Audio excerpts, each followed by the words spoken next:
Amigos, la madurez no solamente afecta, no solamente interesa y afecta a los pacientes, sino que también algunas veces afecta a los familiares. Podríamos decir, sin miedo a equivocarnos, que la madurez es una meta a conseguir que nunca se llega a conseguir por completo en la vida, por parte de nadie. Sería, o sea, la madurez perfecta, la madurez ideal, la madurez máxima no existe. Siempre hay una opción para madurar más de lo que se haya podido madurar hasta un momento determinado de la vida, o de la rehabilitación, que para el caso es lo mismo. Al hablar de madurez, nos referimos más que a la madurez intelectual, a la madurez emocional.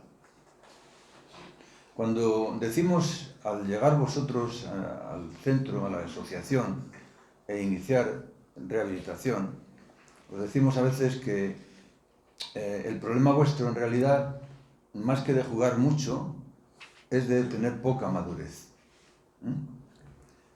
Al principio os quedáis un poco absortos, un poco perplejos, e incluso, pues, algunas veces os sienta mal, ¿no? Que se diga esto. Este tío viene aquí a decirme que yo no soy maduro, pero bueno, ¿no? Os daréis cuenta, de hecho ya os habéis ido dando cuenta en el curso de las terapias, en el curso de vuestra rehabilitación, que a medida que habéis ido avanzando, habéis ido también madurando más, emocionalmente. Me estoy refiriendo solo a la madurez emocional. Claro, al hablar de madurez podemos distinguir la madurez intelectual de la madurez emocional. La madurez intelectual se alcanza a los 18 años. A partir de ahí ya no se puede crecer en inteligencia. El cerebro ya ha alcanzado su máximo desarrollo, con lo cual el nivel de inteligencia queda fijado a los 18 años en cómo va a ser a partir de entonces durante toda la vida, a no ser que luego, en las últimas etapas de la vida, surja algún proceso que merme el nivel de la inteligencia. Es decir, lo único que puede hacer la inteligencia a partir de los 8 años es mermar en lugar de crecer. Y merma, ya lo creo que merma, sobre todo en algunas enfermedades involutivas o seniles, ¿no? La inteligencia merma en las demencias, por ejemplo. Demencia, que quiere decir falta de mente, o sea, pérdida de mente, ¿no? Pérdida de inteligencia. Y en el Alzheimer, por ejemplo, que es bien conocido de todos, porque siempre se tiene cerca a alguien que lo ha padecido o que lo está padeciendo. Bien, pues por lo tanto nos vamos a centrar en la madurez emocional. ¿En qué consiste la madurez emocional? Pues en el desarrollo de los recursos de adaptación a la vida que normalmente no se tienen cuando se es niño. O sea, cuando se es un niño, por ejemplo, el niño no tiene capacidad para adaptarse a la vida con arreglo a un criterio racional, a un criterio lógico, ¿no? El niño, cuando quiere algo y no lo tiene, experimenta lo que llamamos una frustración y que manifiesta en forma de rabieta, ¿no? En el adulto también se dan rabietas, pero se van revistiendo de otro tipo de conductas, ¿no? Por ejemplo, cuando una persona quiere tener mucho dinero, o tener muchos medios, o tener un estatus determinado que no se ve como muy al alcance, entonces una de las cosas que puede hacer es huir hacia adelante, huir a la desesperada, intentando ganar, intentando, bueno, pues obtener medios, fondos a través del juego, por ejemplo. Esta es una conducta inmadura. El que quiere dinero o el que quiere emociones tiene que ganárselas de una forma, digamos así, natural, de una forma racional. Hoy vamos a tratar de algunos de los aspectos de la madurez para que entendamos que también a veces a la familia le interesa el tema. una de las cosas que caracterizan la madurez es el autocontrol. El autocontrol de las emociones y de los impulsos. Otra de las capacidades que son características de la madurez es la capacidad de afrontamiento de las circunstancias adversas que se presentan en la vida. Otra de las características o de los atributos de la madurez es la responsabilidad. La capacidad para responder como se espera de él visto desde el exterior. Es decir, nosotros tenemos siempre una expectativa acerca de las personas que nos rodean, de nuestras personas allegadas. Hay veces que se cumplen esas expectativas. Cuando se cumplen las expectativas que tenemos acerca de las personas que nos rodean, podemos decir que esas personas están actuando de una forma responsable. Pero cuando la persona sale por peteneras y tiene actitudes o conductas absolutamente distantes de lo que podríamos considerar ideal para hacer una adaptación razonable a la vida, pues decimos que no es responsable.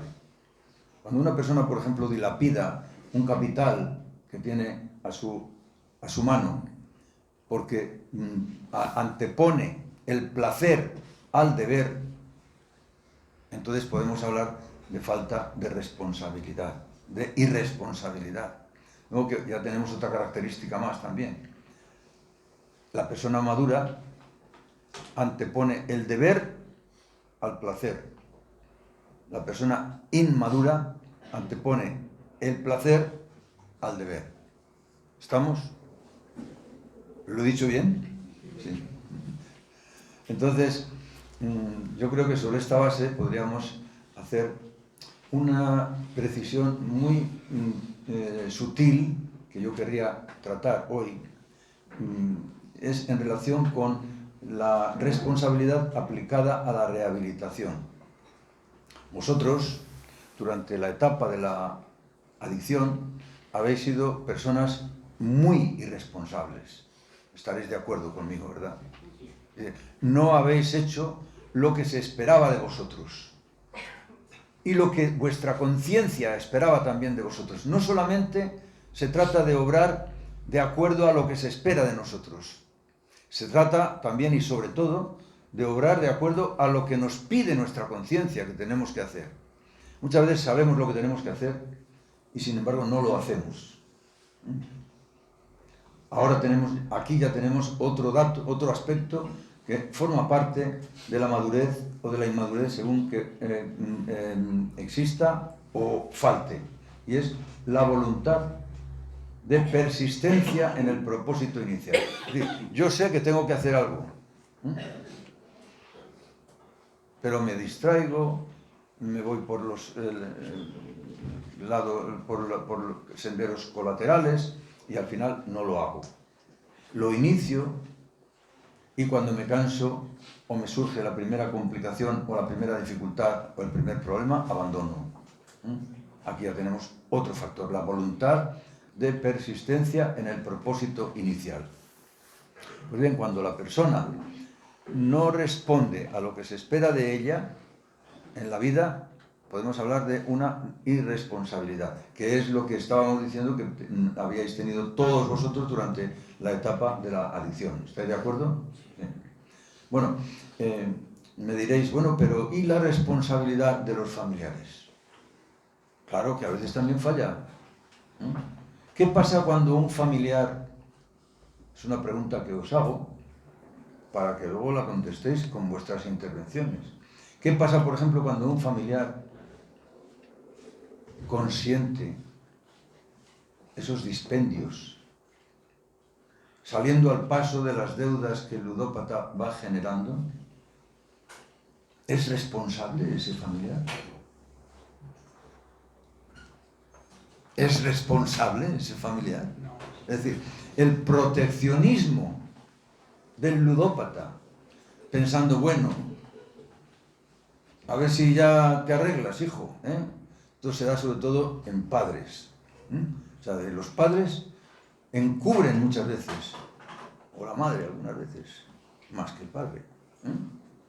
La madre encubre muchas veces al ludópata, porque pobrecillo, porque si no le cubro yo esta deuda o este acto ilegal o antisocial que ha hecho, lo mismo tiene que ir a la cárcel.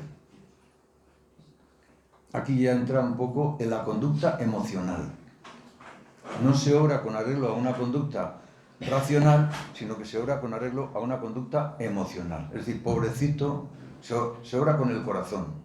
Pobrecito, ¿cómo le voy a dejar yo así? Porque si no le atendemos en este momento, va a la cárcel, le cubrimos la deuda, pero él vuelve otra vez a las andadas. ¿Por qué? Pues porque sabe que el chantaje emocional ha surtido efecto una vez más. Si no me dais esto, a lo mejor tengo que ir a la cárcel. Y con ese chantaje emocional, la familia cede una vez y cede otra vez y sigue cediendo. Y en definitiva, en este sentido que estoy comentando, a veces la familia se convierte en cómplice del ludópata. Es una fuerza viva de la ludopatía, a veces la familia, cuando no obra de acuerdo a lo que se espera de ella desde el punto de vista racional. Entonces, fijaos que, por ejemplo, durante la rehabilitación ya las cosas cambian. Muchas veces habéis venido aquí con el garrote preparado, los familiares, me refiero. Habéis venido aquí con el hacha de guerra. Es un sinvergüenza, es un esto, es un lo otro, no tiene vergüenza, no tiene corazón, no tiene conciencia, se ha gastado el patrimonio, nos ha dejado en la ruina. Es decir, venís en plan peleón algunas veces. Queréis castigo para quien ha infringido tanto las normas de la convivencia y las normas del buen hacer. Claro, venís con el hacha de guerra porque todavía no conocéis el origen de esas conductas que tanto os han disgustado y tanto os han decepcionado durante la adicción. Ahora muchas de las familias, de los familiares que hay aquí, se están sintiendo retratados por cómo actuaban, por cómo sentían, por cómo pensaban durante su etapa, durante la etapa de la adicción. Se sienten un poquito responsables, se sienten un poquito culpables, ¿no? Como diciendo, no haber sabido yo antes lo que tenía que hacer o cómo tenía que hacer las cosas. Es decir, ahora durante la rehabilitación, amigos, ahora se trata de obrar con responsabilidad, todos. El ludópata, porque de él se espera madurez, conductas de madurez, que anteponga siempre el deber al placer, el sentido de la realidad al sentido de la fantasía, el mundo real al mundo fantástico, a ese mundo que él se había creado. Eso es lo que se espera de él. Y que, lógicamente, aplique este concepto de la responsabilidad a enderezar su vida de acuerdo con esa experiencia que él ha adquirido respecto a los errores, a los muchos errores que ha cometido. No se trata de dar prioridad al sentimiento de culpa. No se trata de que obréis acongojados por el sentimiento de culpa. Se trata de que obréis con el sentimiento de responsabilidad. No sé si me estáis entendiendo. El concepto de responsabilidad implica una conducta proactiva de reparación, por ejemplo, de desagravio, y de puesta a punto de la conciencia de cada uno con respecto a lo que se puede esperar de él por parte de la familia y por parte de la sociedad y por parte de su propia conciencia. Hay muchos aspectos que se pueden tratar, pero yo hoy simplemente he hecho una tormenta de ideas para que vosotros mismos toméis nota y para que estéis bien convencidos de lo que importa el tema de la madurez emocional, y concretamente de esta parte que estamos queriendo tratar hoy, de la responsabilidad, tanto por parte del ludópata como por parte de la familia. El ludópata, ¿cómo puede perder el sentido de la responsabilidad en la rehabilitación? ¿Cuál es la principal manifestación de irresponsabilidad en la rehabilitación? Recaída. No desarrollar un nivel suficiente de conciencia o de insight respecto a la condición crónica y recurrente de la adicción al juego de azar. Pensar, bueno, yo ya lo tengo esto dominado, anteponer la excesiva confianza al sentido de la prudencia, por ejemplo. Es decir, tenéis que exacerbar enormemente la prudencia. Lo que se dice aquí, tenéis que estar siempre con la guardia bien alta. En definitiva, esto es lo que se espera del ludópata, que sepa prevenir las recaídas a base de, ¿por qué no decirlo?, de temor, o a base de responsabilidad, que es todavía mejor. No hagáis las cosas por miedo o por sentimientos de culpa, sino que lo hagáis por responsabilidad. Esa es la cuestión. Y luego la familia tiene un papel importantísimo en la rehabilitación. Aquí lo estamos viendo. Personas familiares que durante las últimas etapas de la ludopatía no han sabido actuar, no sabían actuar, no sabían que esto era una enfermedad, no sabían que el ludópata suyo estaba cometiendo acciones antisociales, no porque era un desgraciado, porque era un tal o porque era un cual, sino porque tenía una adicción que conculcaba la madurez hasta el punto de dejarle hecho un niño. Es decir, el ludópata, independientemente de que haya llegado a ser ludópata por falta de madurez, durante la ludopatía experimenta una agravación considerable de su madurez, se detiene e incluso hace una regresión a la infancia. O sea, el ludópata se convierte en un auténtico niño, irresponsable, caprichoso, sin capacidad para discernir entre las cosas que se enfrentan en su cabeza. Siempre elige lo más fácil, el camino más corto, el camino más placentero. No analiza, no sopesa, no hace balance, no reflexiona. Se deja llevar del impulso. Es decir, ya tenemos otro aspecto importante dentro de este ancho concepto global de la madurez, la impulsividad. Todos vosotros habéis sido impulsivos. La impulsividad forma parte de la ludopatía. Es decir, el impulso a jugar os ha dominado a todos. ¿Y qué ha hecho ese impulso a jugar? Que se ha adueñado de vuestra mente. Y os ha ido haciendo impulsivos en todos los aspectos de la vida, no solamente en el aspecto del juego. Os ha ido haciendo impulsivos en todos los aspectos de la vida. Explosivos, irreflexivos, muchas veces infantiles en vuestras reacciones.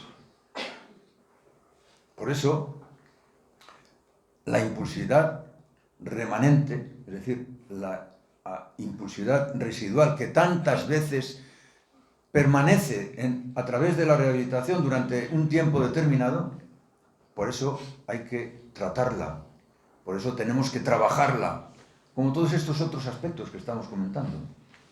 La responsabilidad, el autocontrol de los impulsos y de las emociones, la ordenación jerárquica de los valores, anteponiendo el deber al placer, al contrario de lo que se hace durante la adicción. Y muchas cosas más que podemos sacar adelante, que todas ellas en conjunto constituyen lo que llamamos la madurez emocional de la persona. A partir de los 18 años, amigos, Ya no podemos madurar intelectualmente, pero sí podemos madurar y mucho emocionalmente. En realidad la rehabilitación es una escuela de maduración emocional. No lo olvidéis. Pero maduración emocional para todos. No excluyo a los familiares. Los familiares tienen que también aprender a discernir y a actuar de una forma coherente con lo que estamos viviendo. Algunas veces los familiares, por ejemplo, durante la rehabilitación, tienen tendencia a la reprensión. Es como una asignatura pendiente, es como un rencor que no se pasa.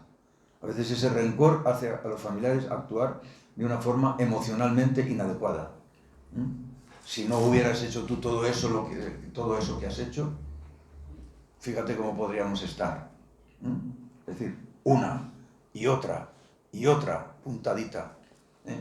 Todo eso, claro, va llenando la alforja del ludópata hasta que salta algunas veces.